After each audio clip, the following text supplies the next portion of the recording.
এটার দ্বারা কি মাকসাদ কি, উদ্দেশ্য কি, খুব খেয়াল করি। যেমন মাদ্রাসায় ওস্তাদ ছাত্রদেরকে ডাইরেক্ট পড়ায়, পড়ো আলিফ বা তা, এটা ডাইরেক্ট কোরআন শিখানো। এই ওস্তাদের যেমন মূল্য, ছাত্রের যেমন শ্রেষ্ঠত্বের মূল্য, ঠিক তেমনি ভাবে যারা কোরআনের ব্যাখ্যা শিখায়, যেমন এখানে কোরআন হাদিসের বয়ান হবে, আপনারা শিখবেন, আমরা দু চারটি কথা বলবো, এটাও ওই হাদিসের মিসদাক অনুযায়ী শ্রেষ্ঠ মজলিস। এ কারণে নবীজি কি বলছেন এই মজলিসটা সম্পর্কে? নবীজি বলেন,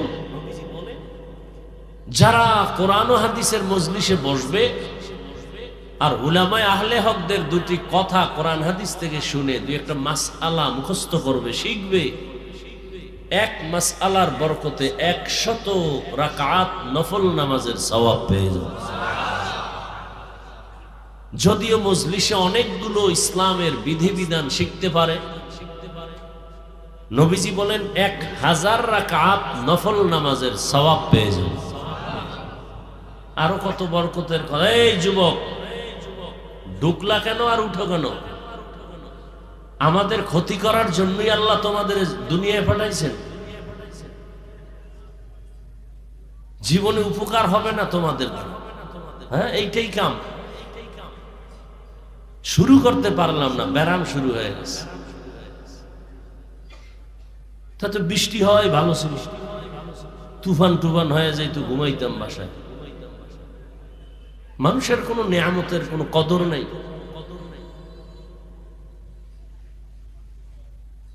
বসার যদি দীর্ঘ টাইম বসার অভ্যাস না থাকে, কেন আমাদের চোখের নজরে থাকেন? আপনারা দূরে থাকেন, কমিটি মাইক লাগাইছে না দূরে? আপনাদের ব্যারামওয়ালাদের জন্যই তো এত দূরে মাইক লাগানো, যে বহু দূরে বসে বিড়ি টানবেন আর ওয়াজ শুনবেন, ফজর নামাজ না পড়ে ঘুমাবেন, খালাস। আমাদের সামনে আসবেন, বসবেন, আবার ডিস্টার্ব কেন করবেন? অন্যের ক্ষতি কেন করবেন বলেন? কত মানুষ বসে বয়ান শুনতেছে, আপনি উঠে গিয়ে কতটা ডিস্টার্ব করেন।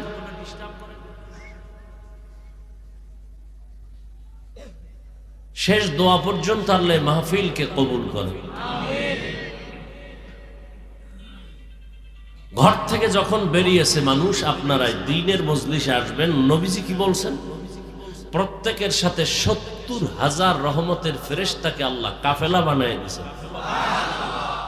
কতক্ষণ তারা আছেন?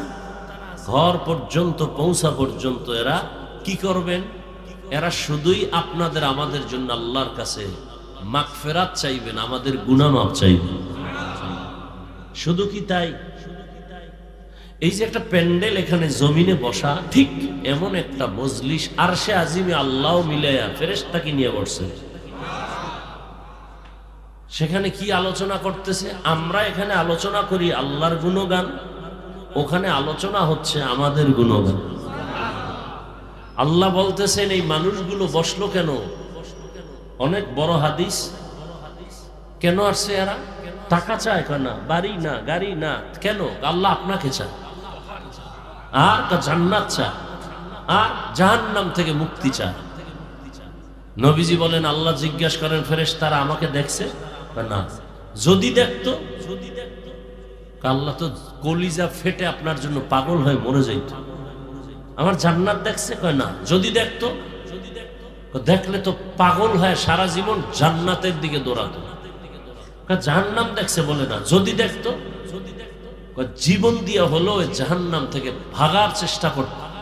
আল্লাহ বলেন, তোমরা যেহেতু সাক্ষী দিলা, এবার তোমরা সাক্ষী থাকো, আমি বলতেছি এরা এখানে আসা মাত্র আমি সবার জীবনের সব গুনাহ মাফ করে দিই। কয় কিছু লোক তো অশুনতে আসে নাই, তামসা দেখতে আসছে। কেমন হুজুর? চেহারা দেখতে আসছে। কোন দলের হুজুর? টুপির সাইজ কি? এরকম আছে না কিছু? এগো কি করবেন? কয় এগো মাফ করে দিই। কেন? কয় চিটা যেমন ধানের দামে বিক্রি হয়ে যায়, ঠিক যারা এখানে আল্লাহর মহব্বতে আসছে এরা ধানের সমতুল্য, যারা আসছে শুধু তামাশা দেখতে এরা চিটার সমতুল্য। তো দুনিয়াতে যদি একটা কি বলে যেটার দাম নাই, একটা চিটা, এটার যদি মূল্য থাকে ধানের সাথে এটার বিক্রি হয়, কেউ বলে না যে চিটা আলাদা করো, ধানগুলো আমাকে দাও, বলে না। তাহলে দুনিয়ার মানুষ যদি এটাকে করতে পারে, তা আমি তো আরো দয়াময়। আর মানুষ তো আমিই বানাইছি, আমি কেন করব না? যারা আসছে আমাকে পাওয়ার জন্য আর আমার মজলিসের কাছে আসছে। একটা লোক আতরের দোকানের পাশে দাঁড়ানো, দাঁড়ায় ঘেরান পাইতেছে মজা, আর একজনে কিনা পকেটে নিতেছে। ওই লোকটারও মনে চায় কি চায় না? চায়। কিন্তু টাকা নাই। টাকা না থাকলে কি হবে? ঘেরান পায়নি না, ওইটা আবার কোনো আটকায় রাখা যায়? পাইতেছে। ওই ঘেরানটায় মজা আছে না নেই? আছে।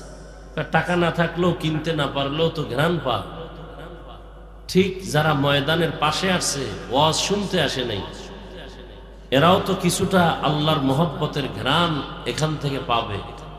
অতএব এদের বরকতে আল্লাহ ওদেরকেও মাফ করে দেবে। এত বড় মজলিসে আসিয়া বসার পরেও কি মোবাইলটা হাতে নেওয়ার মানে কি? আচ্ছা, 24 ঘন্টাই তো এই মোবাইল নিয়ে থাকে। এই স্বামী, বউরে সময় দাও না বাবা, এই মোবাইল। বাবা সন্তানকে সময় দেয় না, মোবাইল। তো 24 ঘন্টাই তো বাথরুমে গিয়েও মোবাইল। আল্লাহ নিয়ে আসছেন বেহেশতের বাগানে, 2 ঘন্টা মোবাইল না চালাইলে কি হবে?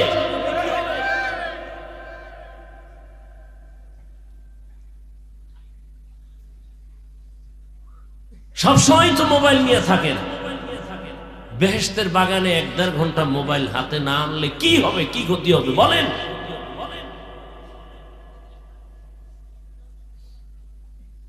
না দেখাচ্ছেন আমি মোবাইলওয়ালা, তবে আমারে দেখাইলে ক্ষতি হবে। বয়ানের পরে দেখবেন জিনেরা মোবাইল নিয়ে গেছে। বহু জিন এখানে আছে মোবাইল নেওয়ার জন্য। জিনেরা দেখা যায়, মোবাইল চোরেরও দেখা যায়।